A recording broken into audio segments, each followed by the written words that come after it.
السلام عليكم ورحمة الله وبركاته. الحمد لله رب العالمين والصلاة والسلام على رسوله الكريم وعلى آله وصحبه أجمعين ومن تبعهم بإحسان إلى يوم الدين. أما بعد. أعوذ بالله من الشيطان الرجيم. بسم الله الرحمن الرحيم.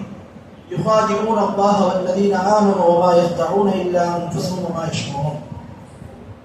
அல்லாஹ் சூரத்துல் பக்ராவுல 9வது வசனத்துல சொல்றான், அந்த முனாஃபிக்குகள் அல்லாஹ்வையும் ஈமான் கொண்ட மக்களையும் ஏமாற்றுகின்றார்கள்.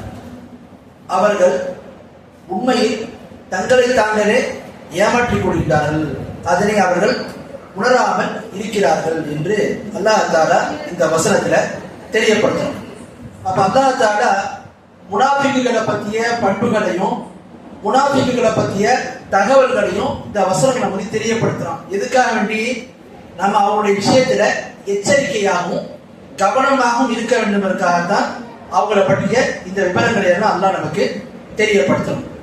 அடுத்து பாருங்க, அல்லாஹ் இந்த வசனத்துல சொல்றான், முனாஃபிக்குகள் அல்லாஹ்வையும் ஈமான் கொண்ட மக்களையும் ஏமாத்துறாங்க. அவங்க எண்ணி கொண்டிருக்காங்க நம்ம ஏமாத்துறோம். ஆனா உண்மையிலேயே யாரு ஏமாறுறா? அவர்கள் தங்களை தாங்களே ஏமாற்றிக் கொள்கிறார்கள் என்று அல்லாஹ் தஆலா தெரியப்படுத்துறான். அப்ப இதை நமக்கு என்ன விளங்குது சொன்னா, யார் ஒருவர் பாவத்தில் இருப்பாரோ, தீமையான விஷயங்கள் இருப்பாரோ, அது அவரை நோக்கி தான் திரும்பும். ஒருவர் பிறருக்கு தீங்கு விளைவிக்க நினைக்கிறாரு, பிறருக்கு தீமையான விஷயங்களை செய்ய நினைக்கிறாரு சொன்னா உண்மையில அது அவர்களை நோக்கித்தான் திரும்பும் என்பதை இந்த வசனத்தை நம்ம பார்க்கலாம். ஏன்னா முனாஃபிக்குகள் என்ன நினைக்கிறாங்க? நம்ம அல்லாஹ்வை ஏமாத்திட்டோம், முஃமின்களை ஏமாத்திட்டோம் என்று நினைக்கிறாங்க. ஆனா உண்மையில ஏமாறுறது யாரு? அவர்கள் தான் ஏமாந்து இருக்கிறாங்க என்று அல்லாஹ் தஆலா இந்த வசனத்துல தெரியப்படுத்துறான். அப்போ ஏமாற்றுவது, இது மாதிரி மோசம் தீங்கு செய்வது, பிறருக்கு தீயதை ஏற்படுத்துவது அவரை நோக்கி தான் யார் செய்யறாங்களோ அவரை நோக்கி தான் திரும்பவே தவிர ஈமான் கொண்ட மக்களையோ அல்லாஹ்வுடைய தூதருக்கோ எந்த பாதிப்பும் அதனால் ஏற்படாது. அடுத்து இந்த வசனத்தை அல்லாஹ் தஆலா சொல்றான், அவங்க ஏமாத்துறாங்க ஆனா அதை உணராம இருக்கிறாங்க என்று அல்லாஹ் தஆலா சொல்றான். வமா யஷ்குரூன். ஷார்னு சொன்னா அரபியில முடிக்கி சொல்லுவாங்க. அப்போ அவங்களுடைய இதை கொஞ்சம் அவங்க ஆழமா சிந்திச்சு பார்த்தா அவங்களுக்கே தெரியும் நம்ம பண்றது தப்புன்னு. ஆனா அல்லாஹ் என்ன சிந்திக்காம அவர்களை ஆக்கிடுறான், படிப்பினை பெறாம அவங்களை ஆக்கிடுறான். அப்ப நமக்கு என்ன விளங்குதுன்னா, யார் குஃப்ர்லயும் தவறான பாதையில் இருக்கிறாங்களோ அவங்க செய்யக்கூடிய செயல் அவங்களுக்கு தவறுனே தெரியாது, அதை அவங்க உணராமே இருப்பாங்க என்று அல்லாஹ் தஆலா இந்த வசனங்களை நமக்கு தெரியப்படுத்தும். அடுத்து பாருங்க, 10வது வசனமும் 11வது வசனமும் அது குறித்து நாம சில விளக்கங்களை பார்த்துட்டோம். அடுத்த வசனங்கள் அல்லாஹ் தஆலா தெரியப்படுத்துறான், وَإِذَا قِيلَ لَهُمْ آمِنُوا كَمَا آمَنَ النَّاسُ قَالُوا أَنُؤْمِنُ كَمَا آمَنَ السُّفَهَاءُ أَلَا إِنَّهُمُ السُّفَهَاءُ وَلَكِنْ لَا يَعْلَمُونَ. அல்லாஹ் சொல்றான் இந்த வசனத்துல, அவங்கள்ட்ட சொல்லப்பட்ட என்ன சொல்லப்பட்ட, மக்கள் எப்படி ஈமான் கொண்டார்களோ அது மாதிரி நீங்கள் ஈமான் கொண்டு வாருங்கள் என்று அவங்கள்ட்ட சொல்லப்பட்ட, அதுக்கு அவங்க என்ன சொல்றாங்க, என்னது, நாங்கள் மூடர்கள் ஈமான் கொண்டது போல் நாங்கள் ஈமான் கொள்ள வேண்டுமா என்று அவங்க சொல்றாங்க. அல்லாஹ் சொல்றான், அறிந்து கொள்ளுங்கள், அவர்கள்தான் மூடர்கள், அவர்கள்தான் அறிவிலிகள், ஆனால் அதனை அவர்கள் அறிய மாட்டார்கள் என்று அல்லாஹ் தெரியப்படுத்தலாம். அப்ப இந்த வசனத்தை அல்லாஹ் சொல்றான், முனாஃபிக்குகள்கிட்ட சொல்லப்பட்ட என்ன கூறப்பட்ட, நீங்கள் மக்களை போன்று ஈமான் கொண்டு வாருங்கள். அப்ப இந்த இடத்துல மக்களை போன்றுன்னு சொன்னா அது யாரை குறிக்குது? ரசூலுல்லாஹ் காலத்துல வாழ்ந்த முனாஃபிக்குகளை பத்தி அல்லாஹ் இங்க பேசுறான். அவங்கள்ட்ட போய் சொல்லப்பட்ட என்ன சொல்லப்பட்ட, மக்கள் ஈமான் கொண்டவாறு நீங்க ஈமான் கொண்டு வாங்கன்னு சொல்லப்பட்டா அவங்க என்ன சொல்லுவாங்க, முட்டாள்கள் மாதிரி நாங்க ஈமான் கொண்டு வரணுமான்னு கேட்டாங்க. அப்ப இந்த இடத்துல மக்கள் ஈமான் கொண்ட மாதிரி வாங்கன்னு அல்லாஹ் சொல்ற யாரை பத்தி சொல்றான்? சஹாபாக்களை பத்தி தான் சொல்றோம். மேலும் அல்லாஹ்வுடைய தூதர்கள் அடங்குவாங்க. ஏன்னா அவங்க தான் அவங்களுக்கு இமாமா இருந்தவங்க, அவங்க தான் அவங்களுக்கு தலைவராகவும் வழிகாட்டியாகவும் இருந்தாங்க. அப்ப மக்கள் சொன்ன ரசூலுல்லாவும் சஹாபாக்கள் இதுல வருவாங்க. அப்ப அல்லாஹ் என்ன சொல்றான், ரசூலுல்லாஹ் மாதிரியும் சஹாபாக்களை மாதிரியும் ஈமான் கொண்டு வாருங்கள் என்று சொல்லப்பட்டால் அதுக்கு அவங்க என்ன பதில் சொல்றாங்க, நாங்கள் மூடர்களை போன்று ஈமான் கொண்டு வர வேண்டுமா என்று கேட்கிறாங்க. சுஃபஹான்னா அரபியில யாருக்கு அறிவில்லையோ, யாருக்கு தெளிவில்லையோ அப்படிப்பட்டவங்கள தான் சுஃபஹா சஃபி என்ற வார்த்தையை அல்லாஹ் பயன்படுத்துவான். அதாவது தமிழ்ல சொல்றதா இருந்தா அறிவிலிகள், முட்டாள்கள் என்று அர்த்தம். அப்ப முனாஃபிக்குகள்கிட்ட அல்லாஹ் சொல்றான், ரசூலுல்லாஹ் சஹாபாக்கிற மாதிரி ஈமான் கொண்டு வாங்கன்னா அதுக்கு என்ன பதில் பண்ணாங்க? என்ன பதில் கொடுத்தாங்க? என்னது? அறிவிலிகள் மாதிரி, முட்டாள்கள் மாதிரி நாங்க ஈமான் கொண்டு வரணுமா என்று அவர்கள் சொன்னாங்க அப்படின்றத நம்ம பார்க்கணும். அப்ப அல்லாஹ் என்ன சொல்றான்? இல்ல, அந்த மக்கள் ஈமான் கொண்டாங்களே அவங்க அறிவுள்ளவங்க தான். அறிவிலி யாரு? உண்மையான முட்டாள்கள் யாரு? இந்த முனாஃபிக்குகள் தான், இவர்கள் தான் அறிவிலிகள் என்று அல்லாஹ் தஆலா அழுத்தம் திருத்தமா சொல்றாங்க அந்த வசனத்தை. சரி, அடுத்து அல்லாஹ் சொல்றான், ஆனால் அதனை அவர்கள் அறிய மாட்டார்கள் என்று தெரியப்படுத்துறோம். அப்போ இங்க நாம ஒரு விஷயத்தை அறிந்து கொள்ள வேண்டும். என்ன? எப்பெல்லாம் யார் குஃபுர்லயும் ஷிர்க்லயும் நயவஞ்சகத்தனத்திலையும் பாவங்கள்லையும் சிக்கி இருக்கிறாங்களோ அந்த மக்களை நாம நன்மை நோக்கி அழைத்தால் அதுக்கு அவங்க பதில் தர மாட்டாங்க. யார் இடத்துல கெட்ட எண்ணம் இருக்குமோ, தீங்கு இருக்குமோ, குஃபுர் இருக்குமோ, ஷிர்க் இருக்குமோ, அவங்க இஸ்லாத்தை நோக்கி அழைத்தால், நன்மையை நோக்கி அழைத்தால் அவங்க என்ன செய்ய மாட்டாங்க? இதற்கு பதில் தர மாட்டாங்க, அதை ஏற்றுக்கொள்ள மாட்டாங்க அப்படின்றத நம்ம பார்க்கலாம். அடுத்து பாருங்க, இந்த வசனம் இன்னொரு விஷயத்தை முக்கியமா அறியணும். என்ன? பொதுவாகவே யாரெல்லாம் பாவத்தில் இருக்கிறாங்களோ, குஃபுர்ல இருக்கிறாங்களோ, ஷிர்க்ல இருக்கிறாங்களோ அவங்க எப்படிப்பட்டவங்களா இருப்பாங்கன்னா நேர்வழியில உள்ள மக்களை ஏளனமாக பார்ப்பாங்க. நேர்வழியில உள்ள மக்களை ஏளனமா பார்ப்பாங்க. அதுதான் அல்லாஹ் சொல்றான், மக்கள் ஈமான் கொண்டு வந்த மாதிரி நீங்க ஈமான் கொண்டு வாங்க. மக்கள்னா யாரு? ரசூலுல்லாஹ் ஈமான் கொண்ட மாதிரி, சஹாபாக்கள் ஈமான் கொண்ட மாதிரி நீங்கள் ஈமான் கொண்டு வாருங்கள் என்று சொன்னால் அதுக்கு என்ன பதில் சொன்னாங்க? அவங்க அறிவிலிகளை மாதிரி, முட்டாள்களை மாதிரி நாங்கள் ஈமான் கொண்டு வரணுமா? அப்ப நல்ல ஒண்ணு விளங்கிக்கணும்.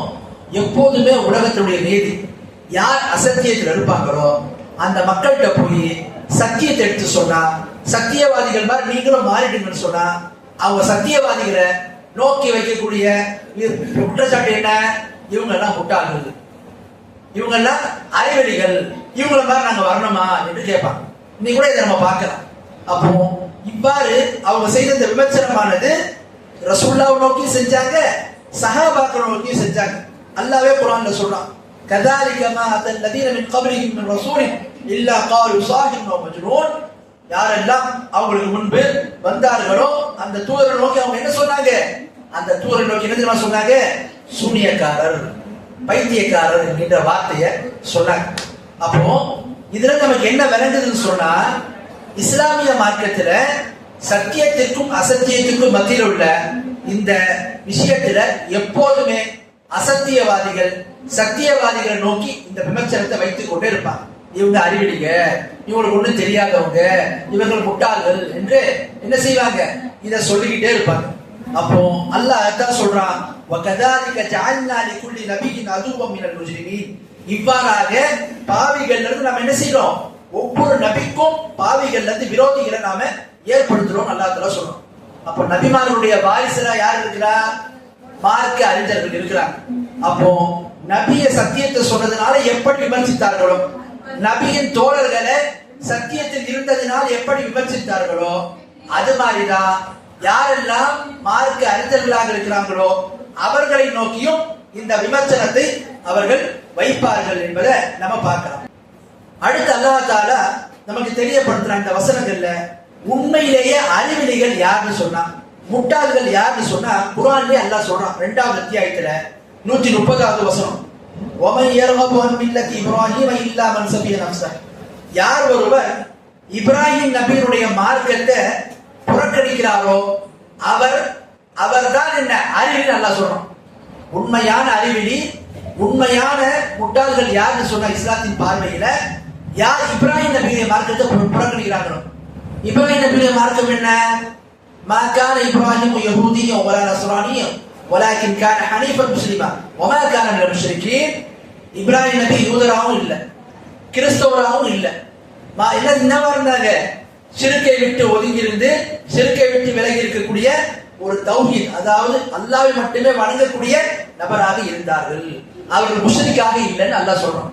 அப்போ இப்ராஹிம் நபியுடைய மார்க்கத்தை விட்டு யார் தன்னை விலக்கிக் கொள்வா? யார் அதிலிருந்து விலகி போவா என்று பார்த்தா யார் முட்டாளா இருக்கிறோம்.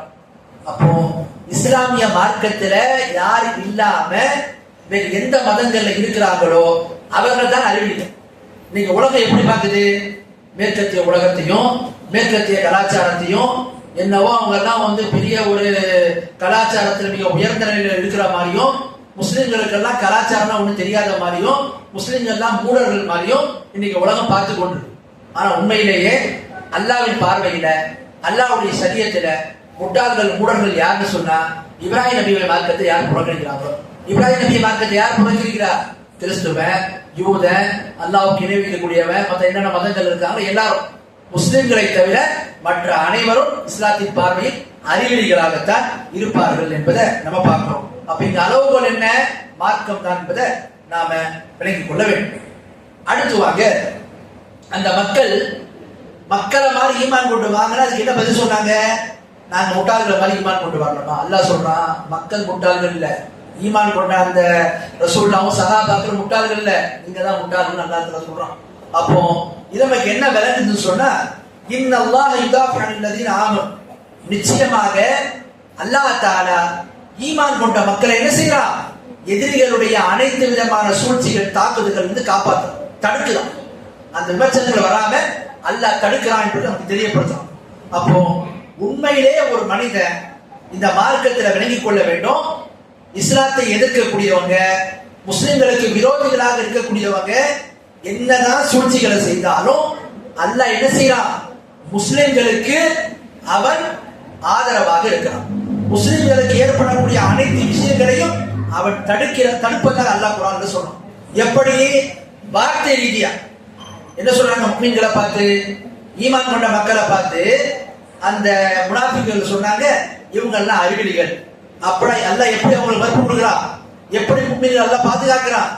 முஸ்லிம்கள் அறிவிலிகள் இல்ல, அவங்கள பார்த்து சொல்லக்கூடிய நீங்கள் தான் அறிவிலிகள்.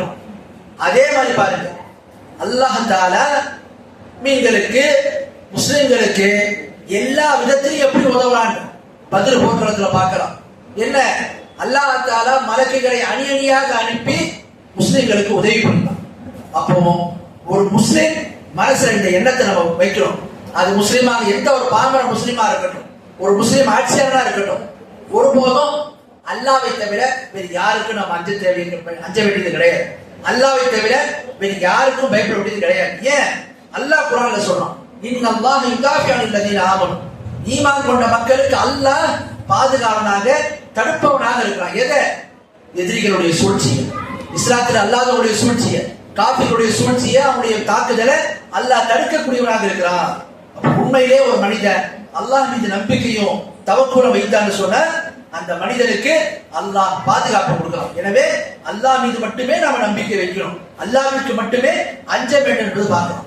அடுத்து வாங்க, அல்லாஹ் 14வது வசனத்திலையும் 15வது வசனத்தை சொல்றான், வைதா லகுல்லதீன ஆமனு காலு ஆமன்னா வைதா ஹலவு இலா ஷயாத்தீனிஹிம் காலு இன்னா மஅக்கும் இன்னமா நஹ்னு முஸ்தஹ்சிஊன் அல்லாஹு யஸ்தஹ்சிஉ பிஹிம் வ யதுஹும் ஃபீ துக்யானிஹிம் யஅமஊன். அல்லாஹ் சொல்றான், அவர்கள் ஈமான் கொண்ட மக்களை சந்திச்சா, முனாஃபிக்குகள் ரெட்டவடம் போடுறவங்க ஈமான் கொண்ட மக்களை சந்திச்சா என்ன சொல்லுவாங்க? நாங்க உங்களை மாதிரி நாங்களும் ஈமான் கொண்டு வந்துட்டோம் சொல்லுவாங்க. அவர்கள் தங்களுடைய ஷைத்தான்களை நோக்கி தனித்து திரும்பி போன என்ன சொல்லுவாங்க? நிச்சயமாக நாங்கள் உங்களோடு தான் இருக்கிறோம், நாங்க முஸ்லிம்களை பரிகாசம் செய்யக்கூடியவங்களா இருக்கிறோம், அவங்கள பாசாங்கம் செய்யக்கூடியவங்களா இருக்கிறோம் என்று சொல்றாங்க. அல்லாஹ் சொல்றான், அல்லாஹ் அவர்களை பரிகாசம் செய்யறான். அவங்க முஸ்லிம்களை பரிகாசம் செய்யறதா சொல்றாங்க, அல்லாஹ் அவர்களை பரிகாசம் செய்யறான். மேலும் அவர்களை வழிகேட்டில் அல்லாஹ் என்ன பண்ணிட்டா? திக்கு தெரியாதவர்களாக வழிகேட்டில் அவர்கள் இருக்கக்கூடியவர்களாகவும் திரும்பக்கூடியவர்களாகவும் அல்லாஹ் அவர்களை என்ன செஞ்சா? அப்படியே விட்டு விட்டார் என்று சொல்லி அல்லாஹ் தெரியப்படுத்துறான். அப்போ இந்த வசனத்தில் அல்லாஹ் தெரியப்படுத்துறான், அவர்கள் ஈமான் கொண்ட மக்கள்கிட்ட வந்தா, சஹாபாக்கிட்ட வரும்போது நாங்களும் ஈமான் கொண்டோம்னு சொல்லுவாங்க. ஆனா திருப்பி அவங்க ஷைத்தான் கிட்ட போனா, இந்த இடத்துல ஷைத்தான் என்பது யாரை குறிக்குது? முனாஃபிக்குகள். அல்லாஹ் பத்தி சொல்றான் குர்ஆன்ல, ஈமான் கொண்ட மக்கள்கிட்ட வந்தா நாங்களும் உங்களை மாதிரி ஈமான் கொண்டு சொல்லுவாங்க. அடுத்தது அவங்க ஷைத்தான் கிட்ட போனா என்ன சொல்லுவாங்க? நாங்க உங்களோட தான் பாருங்க. இந்த இடத்துல ஷைத்தான் என்பது யாரை குறிக்குது? காஃபிர்களுடைய தலைவர்களை குறிக்குது. அன்னைக்கு மக்கத்து காஃபிர்கள் யாரெல்லாம் தலைவர்களாக குஃபருக்கு தலைமை தாங்கக்கூடியவங்களா இருந்தாங்களோ அந்த பெரிய தலைவர்களையும் செல்வந்தர்களையும் இந்த வசனம் குறிக்குது. அப்ப ஷைத்தான் என்பது என்ன? ஷைத்தான் என்ற வார்த்தைக்கு என்ன அர்த்தம்? யாரெல்லாம் மூர்க்கத்தனமா நடக்கிறாங்களோ அது எல்லாமே ஷைத்தான். அப்ப ஷைத்தான் என்பது மனிதன்லயும் இருக்குது, ஜின்கள்லயும் இருக்குது, மற்ற இனங்கள்லயும் இருக்கு. மனித இடத்துல ஜின் இடத்துல இருக்கு நமக்கு தெரியும். மற்ற இடத்துல இருக்கிறதுக்கு என்ன ஆதாரம்? அது எப்படி ஷைத்தான் ஆகும்? அல்லாஹ்வுடைய தூதர் சொல்றாங்க, அல் கல்புல் அஸ்வத், கருப்பு நாய் இருக்கு தெரியுமா? அதை பத்தி ரசூலுல்லாஹ் சொல்றாங்க, ஷைத்தான் ஷைத்தான் கருப்பு நாய் இருக்கு, அது வந்து ஷைத்தான் ரசூல். கருப்பு நாய் என்பது என்ன? அது ஷைத்தான் சொல்லி சொன்னாங்க. ஏன் ரசூலுல்லாஹ் குறிப்பிட்டு கருப்பு நாய் ஷைத்தான் சொன்னாங்க என்று பாத்தீங்கன்னா, அந்த நாய் பார்ப்பதுக்கு என்ன ஒரு பயங்கரமாகவும் விகாரமாகவும் இருக்கும், பார்க்கறதுக்கு ஒரு அச்சத்தை நமக்கு ஏற்படுத்தும். அப்போ அது இயல்பா என்ன? மற்றதை விட அதிக மூர்க்கத்தனம் கொண்டதா இருக்கும். அதனால தான் அதற்கு ஷைத்தான் என்று சொல்லப்பட்டது. அப்ப ஷைத்தான் என்பது ஜின் இடத்துல இருக்குது, மனித இடத்துல சில ஷைத்தான்கள் இருக்கிறாங்க. அதாவது நன்மை செய்வதற்கு தடுப்பாங்க, மக்களை வந்து நோயை செய்வாங்க, மக்களை வந்து நேர்வழியிலிருந்து தடுக்கக்கூடியவங்க. அதே மாதிரி மற்ற இனங்கள்லையும் ஷைத்தான் இருக்குது. உதாரணத்துக்கு ரசூலுல்லாஹ் கருப்பு நாய்களை ஷைத்தான் சொன்னாங்க. இந்த ஹதீஸ் சஹீஹ் முஸ்லிம்ல வருது அப்படின்றத நம்ம பார்க்கலாம். அடுத்து வாங்க, இந்த வசனத்தை அல்லாஹ் தஆலா முக்கியமான விஷயத்தை சொல்றான். அவர்கள் யாரை பரிகாசம் பண்றாங்க? ஈமான் கொண்ட மக்களை பரிகாசம் பண்றாங்க. அல்லாஹ் சொல்றான், அல்லாஹ் அவர்களை பரிகாசம் செய்கிறான். அல்லாஹ் பரிகாசம் செய்யறா என்ன? அல்லாஹ் அவங்களை கிண்டல் பண்றதா சொல்றான். அவங்க நீங்க கிண்டல் பண்றாங்க, அல்லாஹ் அவங்களை கிண்டல் பண்றான், அல்லாஹ் அவங்களை பரிகாசம் செய்யறான். இப்போ பரிகாசம் செய்வது அல்லாஹ்வுடைய பண்பா? இப்ப மன்னிக்கிறது, அருள் புரிவது, ரிஸ்க் அளிப்பது அல்லாஹ்வுடைய பண்பு நமக்கு தெரியும். இந்த மாதிரி பரிகாசம் செய்யறது, அதே மாதிரி அவர்கள் சூழ்ச்சி செய்தார்கள், அல்லாஹ்வும் சூழ்ச்சி செய்தான், சூழ்ச்சி செய்யறது, இதெல்லாம் அல்லாஹ்வுடைய பண்பு நம்ம சொல்லாமா என்று பார்த்தா, இது விஷயத்துல நம்ம முக்கியமான ஒரு அடிப்படையை விலகிக் கொள்ள வேண்டும். என்ன அடிப்படை? அல்லாஹ்வுடைய பண்புகளை நாம 3 வகையில உள்ளடக்கணும். ஒன்று என்ன? அல்லாஹ்வுடைய அந்த பண்புகளானது எல்லா விதத்திலுமே நிறைவான பரிபூர்ணமான தன்மை உடையதா இருக்கும். குறை என்பது எந்த விதத்திலுமே வராது. உதாரணத்துக்கு அல்லாஹ் ரஹ்மானாக இருக்கிறான், ரஹீமாக இருக்கிறான், அல்லாஹ் ரஸாக்காக இருக்கிறான், அருள் புரிகிறான், ரிஸ்க் அளிக்கிறான். அதே மாதிரி வந்து அல்லாஹ் வந்து என்ன செய்யறான்? மக்கள் மீது அருள் புரிகிறான். அதே மாதிரி அல்லாஹ் தஆலா மன்னிக்க கூடியவனா இருக்கிறான், அல்லாஹ் வந்து ரிஸ்க் அளிக்க கூடியவனா இருக்கிறான். இது மாதிரி அல்லாஹ் கேட்க கூடியவனா இருக்கிறான், அல்லாஹ் பார்க்க கூடியவனா இருக்கிறான். இந்த பண்புகள்லாம் நீங்க பாத்தீங்கன்னா முழுக்க முழுக்க நிறைவான அர்த்தத்தை தான் வரும். இதுல குறை என்பது வரவே வராது. அப்ப அல்லாஹ்வுடைய பண்புகள் இது ஒரு வகை. அடுத்து பாருங்க, எந்த ஒரு பண்பானது அதாவது எந்த ஒரு பண்பானது முழுக்க முழுக்க குறையுடையதா இருக்கும், அப்படிப்பட்ட பண்பை அல்லாஹ்வை நோக்கி நாம சொல்லவே கூடாது. எந்த ஒரு பண்பானது முழுக்க முழுக்க குறையான பண்பா இருக்குமோ அது அல்லாஹ்வை நோக்கி சொல்லவே கூடாது. உதாரணத்துக்கு தூக்கம், மறதி, அறியாம, இந்த பண்பெல்லாம் என்ன? குறையுடைய பண்பு. இந்த பண்பை வந்து அல்லாஹ்வுக்கு நம்ம தொடர்புபடுத்தவே கூடாது. அல்லாஹ்வே சொல்றான், வதவக்கல் அல் ஹய்யல் லதி லா யமூத்.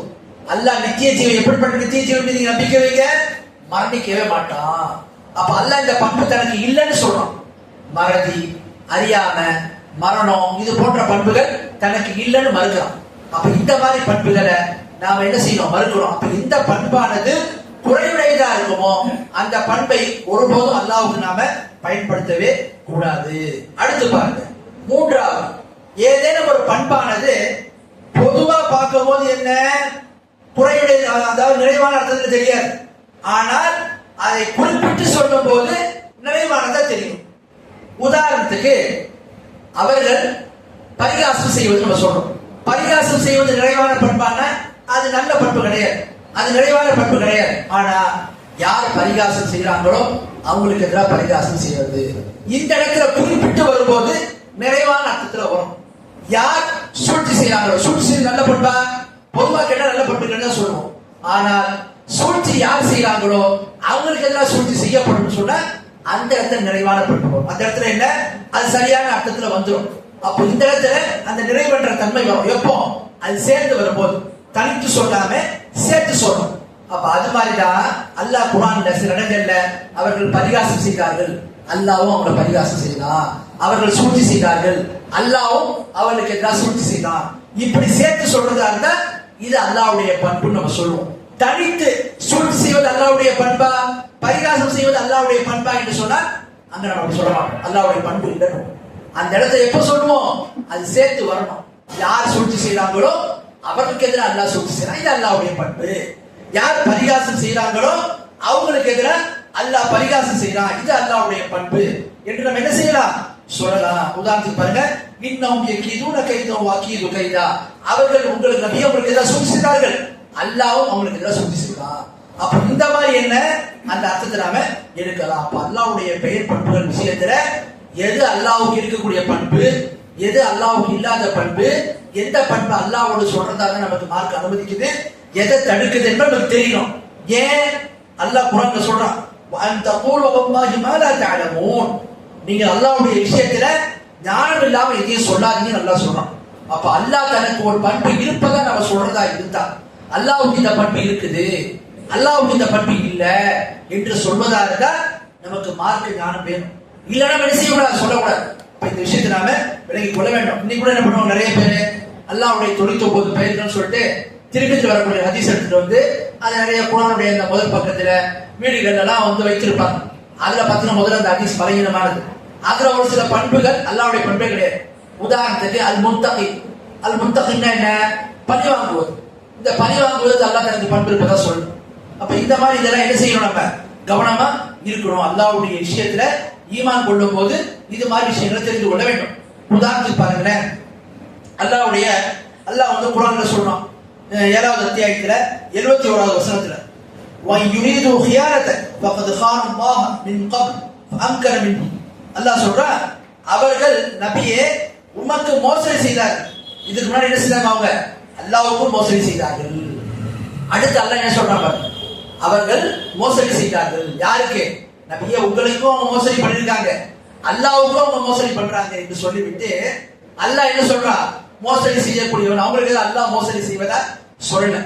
ஏன், மோசடி என்பது அடிப்படையிலேயே ஒரு தவறான பண்பு, குறையுடைய பண்பு, அது அல்லாஹ்வோட தொடர்படுத்தக்கூடாது. அதனால தான் இந்த பண்பை பத்தி அல்லாஹ் இந்த விஷயத்தை சொல்லிட்டு அல்லாஹ் என்ன பண்றா, அவங்க மோசடி செஞ்சாங்கல்ல, அவங்க அல்லாஹ் என்ன பண்ணா, நபியே நீங்க அவங்கள வந்து கைது பண்ணி சிறை பிடிப்பதற்கான அந்த இத பவர் உங்களுக்கு அல்லாஹ் கொடுத்ததா அல்லாஹ் சொல்றோம். உங்களுக்கு அந்த மக்களை சிறை பிடிப்பதற்கான அந்த தாக்கத்தை நம்ம கொடுத்தோம், அந்த சக்தியை நம்ம கொடுத்தோம் அல்லாஹ் சொல்றோம். அப்போ அல்லாஹ்வுடைய பண்பை பாருங்க, எப்படிலாம் அல்லாஹ் நமக்கு பயன்படுத்துறான். இதெல்லாம் நமக்கு என்ன செய்யணும், அறிந்திட வேண்டும். இது மாதிரி விஷயங்களை படிக்கும் போது உண்மையிலே அல்லாஹ்வுடைய அந்த வல்லமையும் அவருடைய ஆற்றலை பற்றிய விவரங்கள் நமக்கு தெரியும் அப்படின்றத நம்ம பார்க்கலாம். நிமிக்க அல்லாஹ்வுடைய இந்த வசனத்துல சில முக்கியமான விஷயங்களை அறிந்து கொண்டோம். அடுத்து பாருங்க, கடைசியில இந்த வசனத்தை அல்லாஹ் தஆலா சொல்றான், நாம என்ன செஞ்சோம், அவங்க இன்னும் வழிகட்டுல தட்டு தடுமாறக்கூடியவங்க இன்னும் நம்மள அவங்களை ஆக்கணும்னு சொல்றோம். அப்ப நமக்கு என்ன விளங்குது சொன்னா, எப்போ ஒரு மனிதன் அவன் அசத்தியத்தில் இருப்பானோ, தவறான பாதையில் இருப்பானோ, அல்லாஹ்வின் புறத்திலிருந்து அவனுக்கு ஒரு சோதனை என்ன, இன்னும் அவனுக்கு அவகாசம் கொடுக்கப்படும். என்ன அவகாசம், இன்னும் அநியாயம் நிறைய பண்ணு, இன்னும் நீ அதிகப்படியா அழிச்சாட்டியம் பண்ணு, இன்னும் நீ வழிகட்ட தட்டு தடுமாறு என்று என்ன செய்யப்படும், அவகாசம் கொடுக்கப்படும்.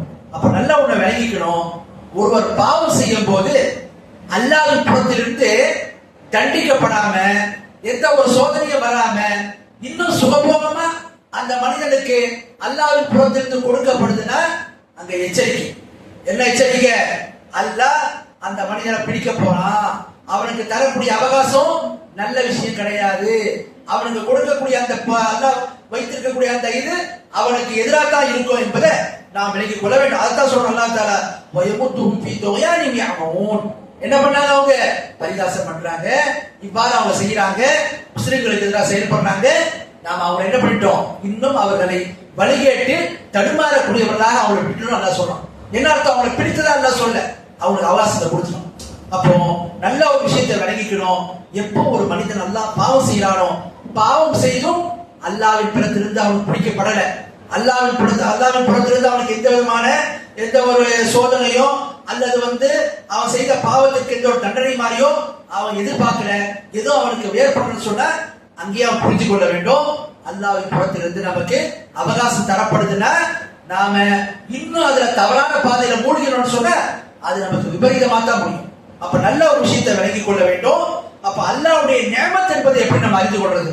இது அல்லாஹ்வின் புறத்திலிருந்து வரக்கூடிய அருட்கொடை, இது அல்லாஹ்வின் புறத்திலிருந்து வரக்கூடிய நன்மை என்பதை எப்படி விளங்குறது? இது அல்லாஹ்வின் புறத்தில் நமக்கு கிடைக்கக்கூடிய தண்டனை, இது அல்லாஹ்வின் புறத்தில் நமக்கு கிடைக்கக்கூடிய வார்னிங் என்பது, எச்சரிக்கை என்பது எப்படி விளங்குறது என்று பார்த்தீங்கன்னா அதுக்கான அடிப்படை ஒரு மனிதன் மார்க்கத்துல உறுதியா இருக்கிறான், நன்மையான விஷயங்கள்ல பயணிக்கிறான். அந்த மாதிரி நிலையில அவனுக்கு அல்லாஹ் இன்னும் கொடுக்கலான்னு சொன்னா இது அவனுக்கு அல்லாஹ் செய்யக்கூடிய அருட்கொடை. ஒரு மனிதன் மார்க்கத்தை விட்டு தூரமா இருக்கிறான், மார்க்கத்தை விட்டு விலகி இருக்கிறான், தவறான பாவங்கள் பக்கம் போறான், போயிருந்தும் அவன் சுகபோகமா இருக்கிறான். எவ்வளவு காசுகளை பார்க்கிறோம், எந்த விதமான ஒரு இப்ப நிறைய பேர் பார்க்கிறோம் முஸ்லிம்கள் அழிப்பதெல்லாம் அவங்க அதை ஒரு இனம் காணக்கூடியவங்களாகவும் அதை ரசிக்கக்கூடியவங்களாகவும் அதுல இன்பம் அடையக்கூடியவங்களா இருப்பாங்க. இது மாதிரி நபர்கள் விலகிக் கொள்ள வேண்டும். அல்லாஹ் அவங்களுக்கு கொடுக்கக்கூடிய இந்த அவகாசம் அவங்க என்ன இன்னும் அவங்களுடைய பாவ சுமையை அதிகரிப்பதற்கான வாய்ப்புகளை தான் பார்க்கிறோம். ஆகவே இப்படி ஒரு நிலை பாவங்களை செஞ்சோம் முஸ்லிம்களுக்கும் தான். பாவம் செஞ்சதுக்கு அப்புறம் அவன் இன்னும் பாவம் செய்வதற்கான அவகாசம் அளிக்கப்பட்டு அல்லாஹ்வின் புறத்திலிருந்து பிடிக்கப்படாமல் இருக்கிறாங்க. இது அவனுக்கான வார்னிங், எச்சரிக்கை என்பதை நாம் விலகிக் கொள்ள வேண்டும். அப்ப நன்மை செய்து நமக்கு அல்லாஹ்வின் புறத்திலிருந்து அருட்கொடை கிடைக்குதுன்னு சொன்னா அது அல்லாஹ்வுடைய அருட்கொடை ஆகும். பாவங்களை செய்திருந்தோம் ஒரு மனிதனுக்கு அல்லாஹ் இன்னும் கொடுக்குறான், அவன் இன்னும் பாவங்களை செஞ்சுட்டே போறான்னா இது அல்லாஹ்வின் புறத்திலிருந்து அருட்கொடை இல்லை, அவனுக்கான வேதனைக்கான ஒரு முன்னேற்பாடு என்பதை நாம் விலகிக் கொள்ள வேண்டும். ஆக இந்த வசனங்கள்ல சில விஷயங்கள் தான் நமக்கு தெரியப்படுத்தலாம். அதுல படிப்படியாக மக்கள் அல்லாஹ் அனைவரையும் ஆக்கியவர்களாக